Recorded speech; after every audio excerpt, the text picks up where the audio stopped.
All right, guys, it's Halloween time, and I came up with a list that involves being trapped and what I think Halloween horror movies should be. This is a great list, 10 of them that you should check out. Let's get into it.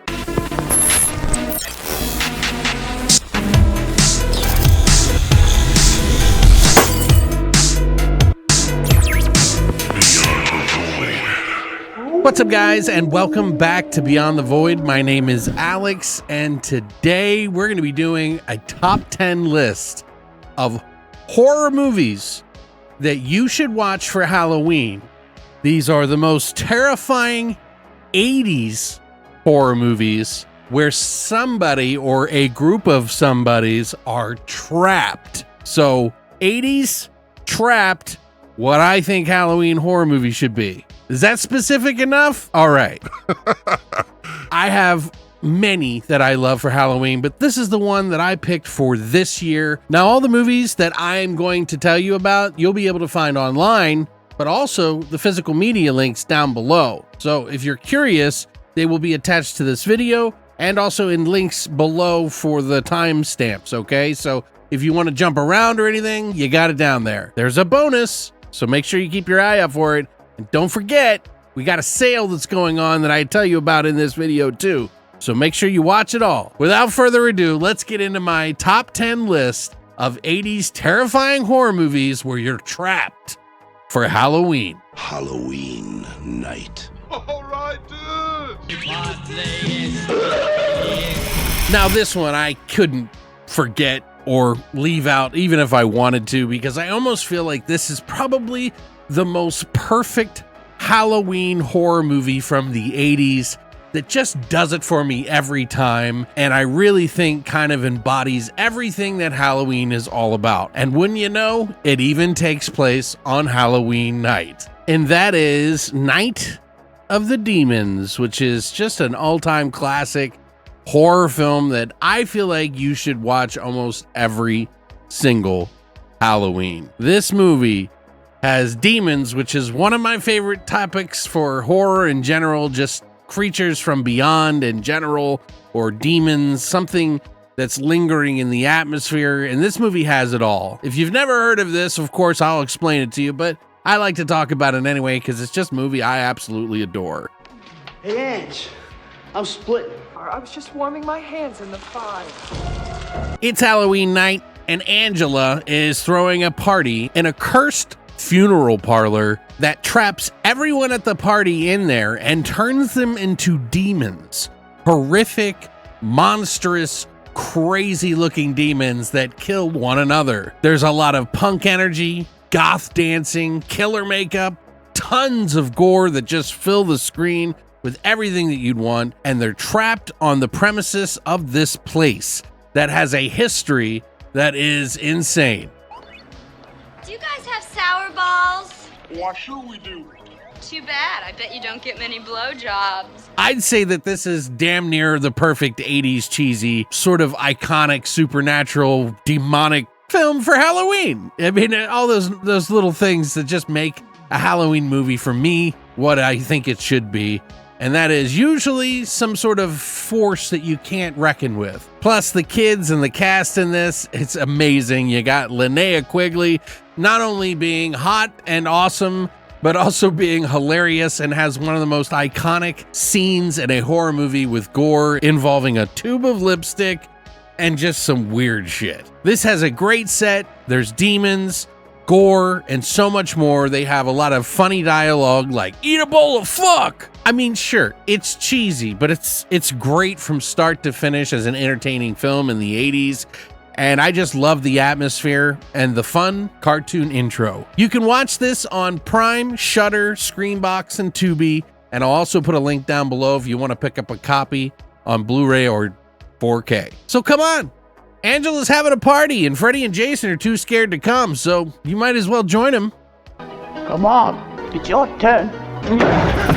Next is a movie that I was hunting for years. I saw on Cinemax or HBO back in the day when I was growing up. watching all of my horror movies on those two channels, mostly on Cinemax, and it was named something completely different when it was a co-production between AIP and Troma Films, and I spent about 20 years trying to track down the name of this movie because I just could not believe that Troma changed the name. This one is House on Tombstone Hill from 1989. It was also known as Dead Dudes in the House when Troma took it over, and The Dead Come Home was the original title before all of it. But I like to call it The House on Tombstone Hill, and it will always be that name forever and ever and ever. Never Dead Dudes in the House. Because it's annoying, and I don't like it. So cut it out!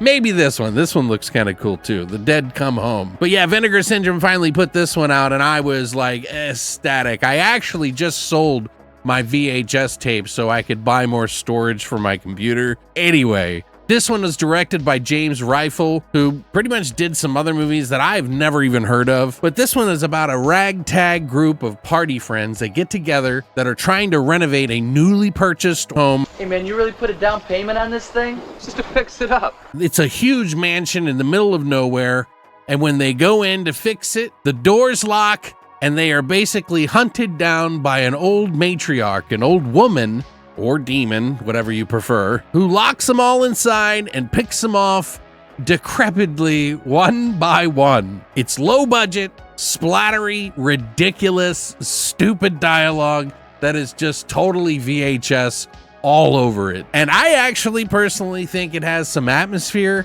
and some pretty cool ideas in it that lead to some really gory deaths. And the end, oh, I love the end of this movie. Again, some pretty terrible acting. The old woman who's played by some dude in the movie doesn't seem old at all, but it just works in a way that is just so schlocky and fun for Halloween. You can watch it on Tubi or Plex, or get a link down below. Do you guys remember this movie? I think it's a hammering, headbanging good movie that will nail you to your seat, literally.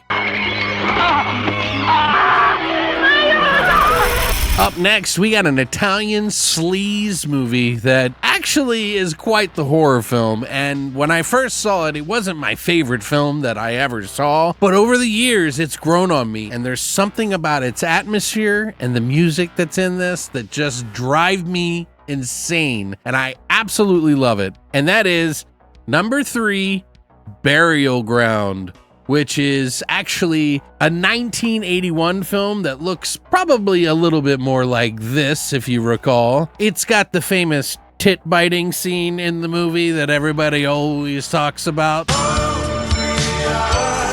How could you ever forget that? This one's about an archaeologist who is a professor at a school.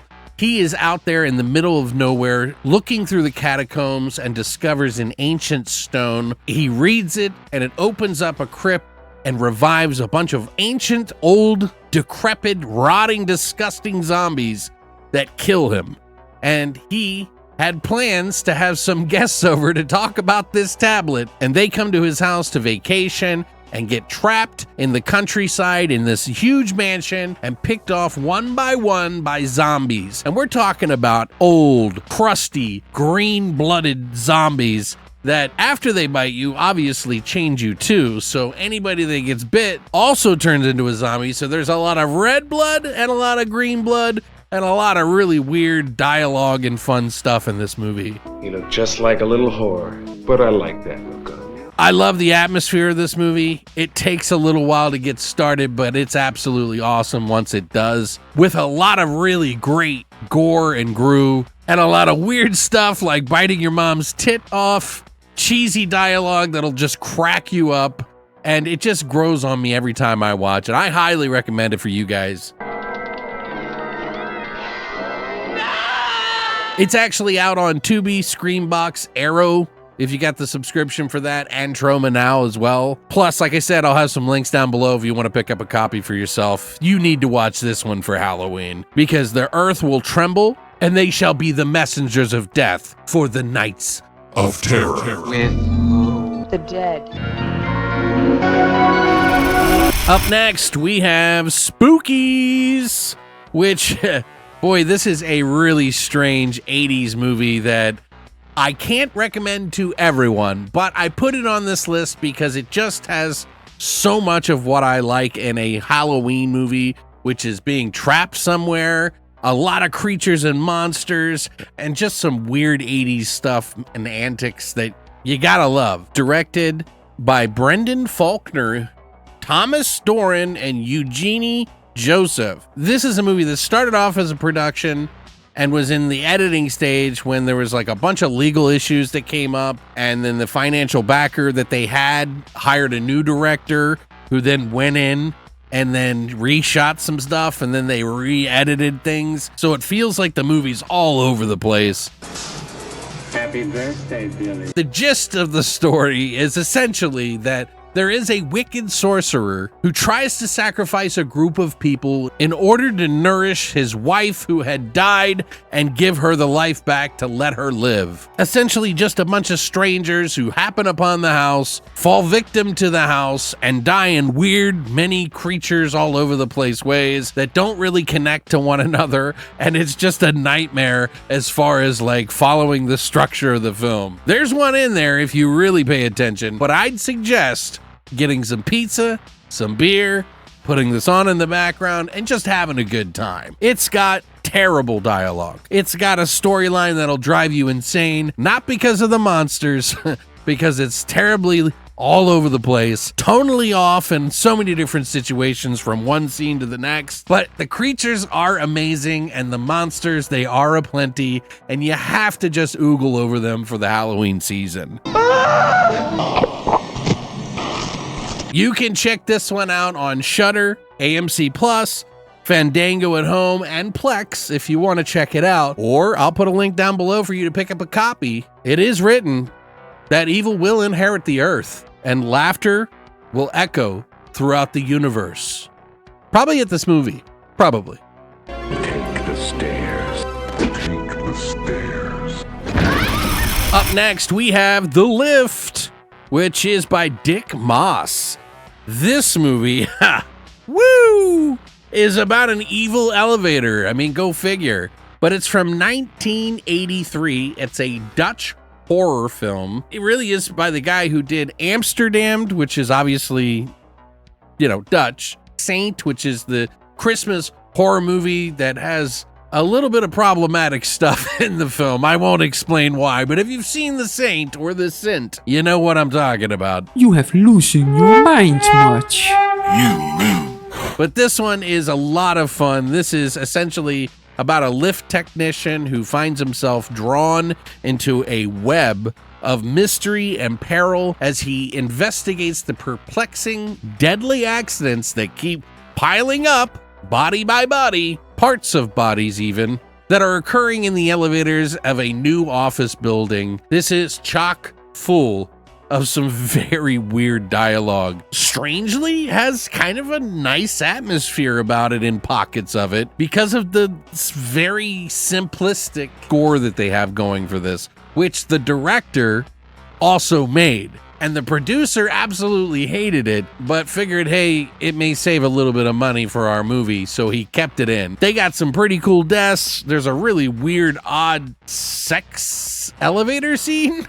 It's got some pretty decent gore, including some decapitations and some other things. Or watch it with pizza and beer and enjoy your Halloween together with your friends, because this is a fun one.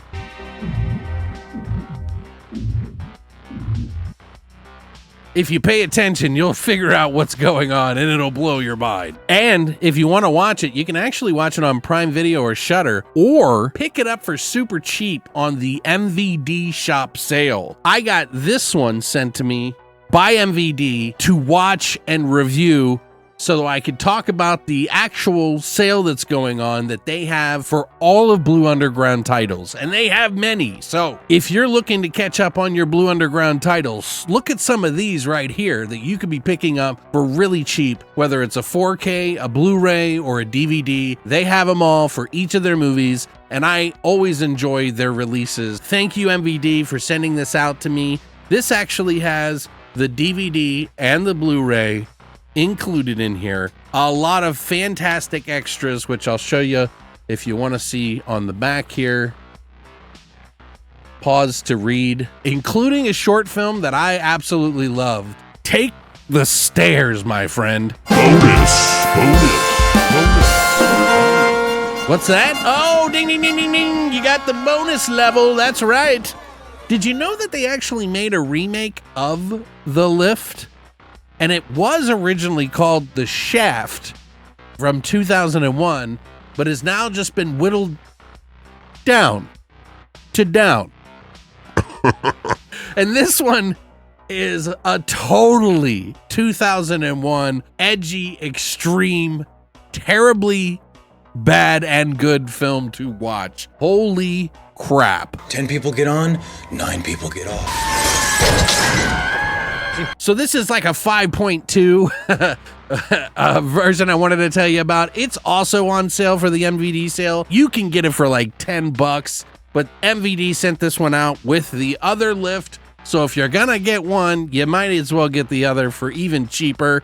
And it comes with both the Blu-ray and the DVD, just like the other, and a load of extras that should please any elevator fan for Halloween. But yeah, this one is also directed by Dick Moss, which he did his own sequel, which there's a lot of people out there like Funny Games with Michael Haneke did a remake. Evil Dead, you know, Sam Raimi, Rob Tappert, all them did their movie again. There's a lot of people out there that did that. Maybe I'll make a list for that one day. But Down is your typical 2000s edgy, extreme, like action film, essentially horror film. And it was, man, it was a sight to behold, let me tell you. First of all, if you don't succeed, make a remake that is going to be one of the worst movies they've ever seen. But I can tell you, I had a blast from start to finish with this, cackling out loud madly because of how ridiculous this movie was.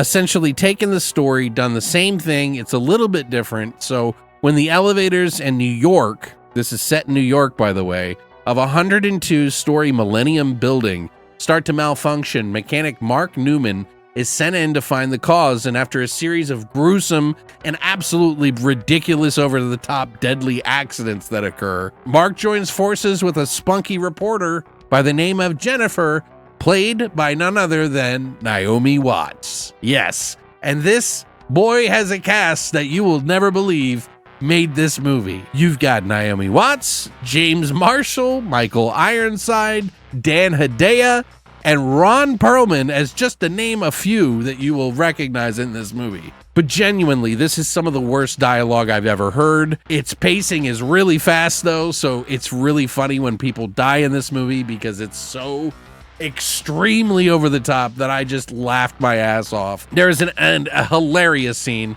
where a guy gets sucked in by the elevator and thrown out the top of the building, and it is phenomenal. And you're going to be surprised you made it through, but you'll be thankful that you did. And you can come to me and MVD to thank them by picking up a copy of either or both, even like I did. Thank you, MVD, for sending this out. I'll put links down below for the sale. You can also watch this online if you'd like on Hulu Prime Video and AMC Plus.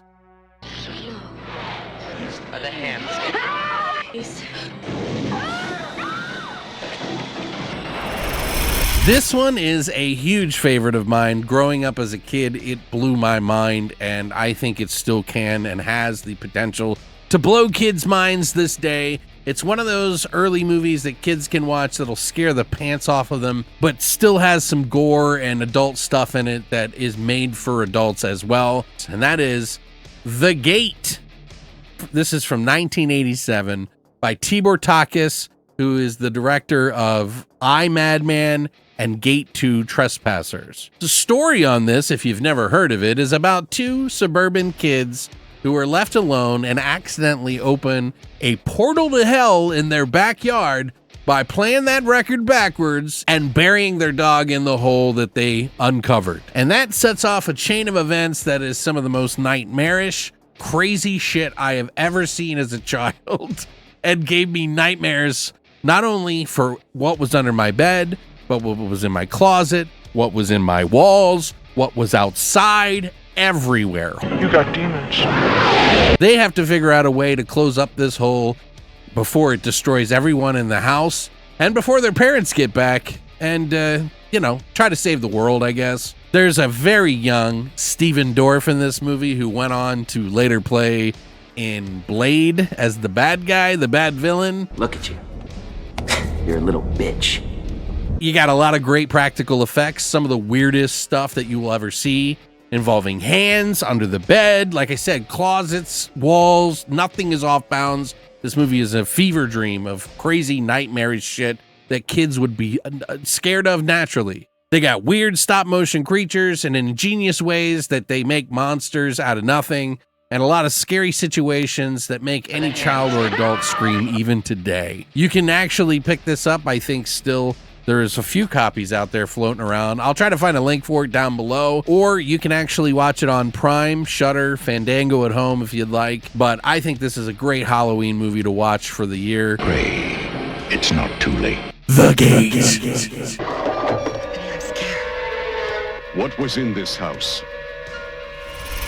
Up next, we have one that is a possession story, and it's a sequel and a franchise that, as of late, has seen better days. And a lot of stuff has come out about this original haunted house flick that a lot of people either love or hate. I'm in the love category. It's one of my favorite franchises, and I think it's just because I like spooky house movies, as you're seeing from this list. Can you guess which one I'm talking about? I bet you knew. But this one is Part 2, Amityville II, The Possession, which is, in some people's thoughts, maybe even more scary than the first. I disagree. This one gets a little bit silly in some places, but it is an Italian-American production, I think, because it's directed by Damiano Damiani, who did the Sicilian Connection. Now, it's essentially about a dysfunctional, and I mean severely dysfunctional family, with a father who is a domestic violence person like a motherfucker.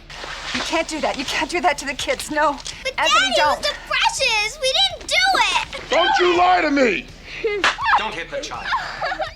They move into a new house and become trapped by a demonic possession that makes matters worse for everyone. This one gets extremely weird in the sibling department as well. And some people say, a little bit more realistic as a demonic possession movie. Now, this one is based on Hans Holzer's book called Murder in Amityville.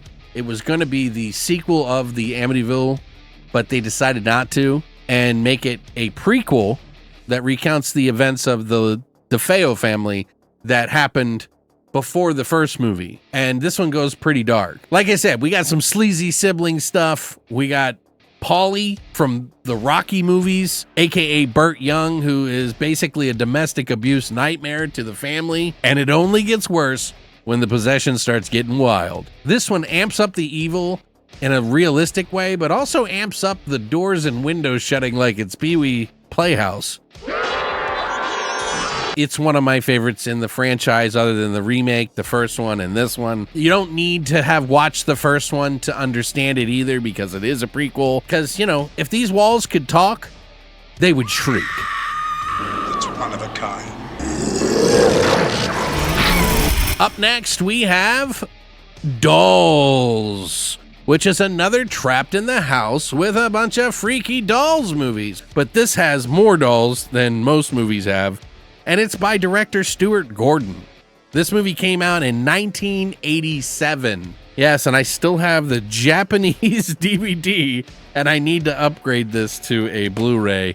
But Stuart Gordon is the director of Reanimator and From Beyond, some of the greatest 80s horror movies ever made, including Lovecraftian versions. It's essentially about a wealthy elderly doll maker and his wife that live in this secluded mansion filled with lifelike dolls all over the place. And on a stormy night, a bunch of travelers get stranded at their house that they welcome them into. They take shelter inside, and soon they discover that the dolls are actually alive, and they start to murder them one by one for being adults. I make the most wonderful toys. They punish them in some pretty gruesome ways too, but it has this weird tonal thing of cutesy and also scary and frightening, which I think kind of adds to the film. And you get to see a lot of really cool monster work in this movie that makes this movie much different than the rest. Honestly, I used to be freaked out by the dolls because there's a secret that happens to them that is a twist in the movie, if you've never seen it, that makes these dolls infinitely more creepy, infinitely more what the fuck.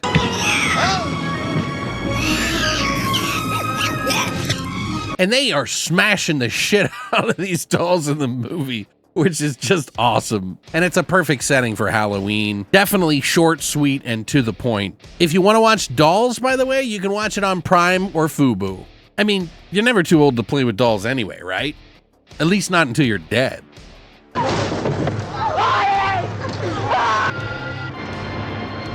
Pray for day. Up next, we have Hell Night from 1981. Another movie that I just got to watch for the first time in a very long time. I hadn't seen it in a while, and I wanted to add it to the list, and I wanted to watch it first before I added it to the list, because I wanted to make sure it fit within the theme that I was trying to meet. And sure enough, this meets all the criteria. This one is directed by Tom DeSimone, who did Angel 3, the final chapter, and he did like 4 episodes of Freddy's Nightmares.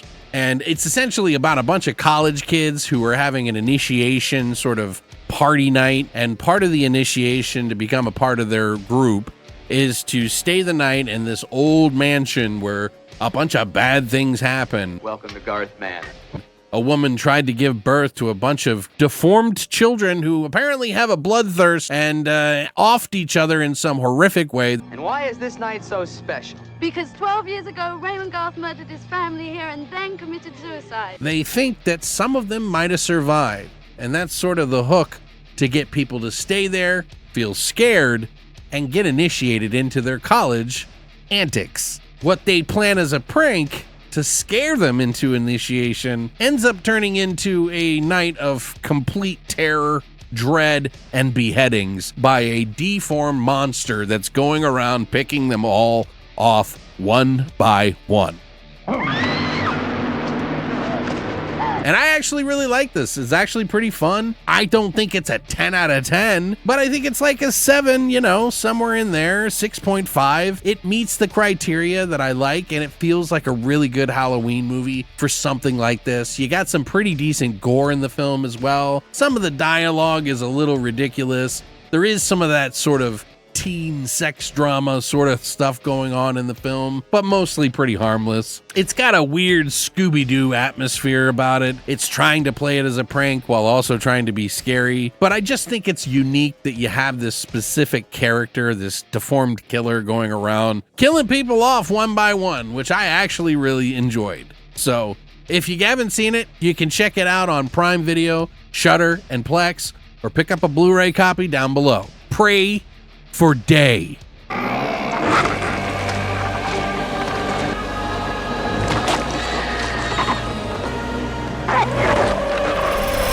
right, guys, this is the last one, and I got a Japanese film. Does anybody recognize this? Well, you should. It's called Sweet Home from 1989. It's from Japan, and it is the reason we have the Resident Evil franchise as a video game, movies, animations, you name it. This is the movie that got those things to happen, and they inspired it through the movie and the video game that they made for Sweet Home, and I'll tell you about it right now. This is actually directed by Kiyoshi Kurosawa, who you may remember did the movies Pulse, which was pretty scary and modern, and Cure, which is one of his most renowned films. It's about a film crew that investigates an old mansion that has this history of a woman who lost some children, she buried them, and she ends up haunting the place. And they unwittingly wake up this nightmarish creature by trying to uncover the painting on the wall that tells the story of everything that happened to this mother and her children.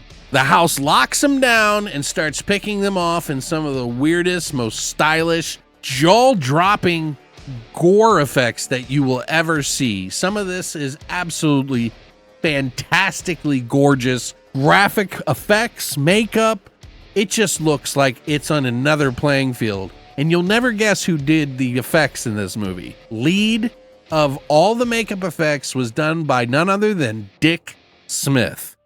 And this movie has essentially just been buried for years. Now, people know of it. They've seen it. I've been a fan for such a long time that when they used to do VHS back in the day, I actually got a copy of it from one of those old boutique labels called Video Junkies, because I absolutely adore this movie. It is tonally all over the place because there's like this weird happy story going on with the family that is videotaping all this and all the people that work for them, and this like mechanic guy who's also a shaman. It also is kind of terrifying in some ways with the most tragic gore that you will ever see. It will literally make you go, and you will. Trust me, it's got some great stuff in it. There is a scene where somebody gets cut in half and their body proceeds to crawl across the floor in half. The way they did it, beautiful, flawless.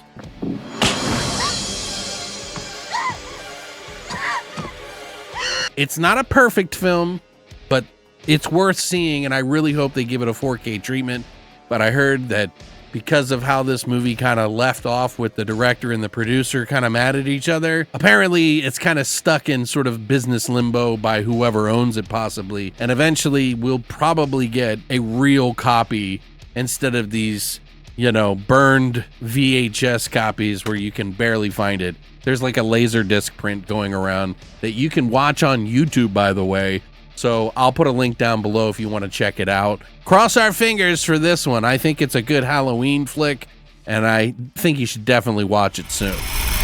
But yeah, that's it, guys. That's everything for the whole list this week, and I spent a good amount of time on it. It's going to be a nightmare to edit this, but I just had to get it out there, and I hope that you enjoyed this list. Even if you know some of the titles, it's just nice to go over and talk about some of my favorite things and why I think it really fits in Halloween. Do you agree with some of these titles? Did you see all these titles? Would you watch any of these titles, or do you hate some of these titles?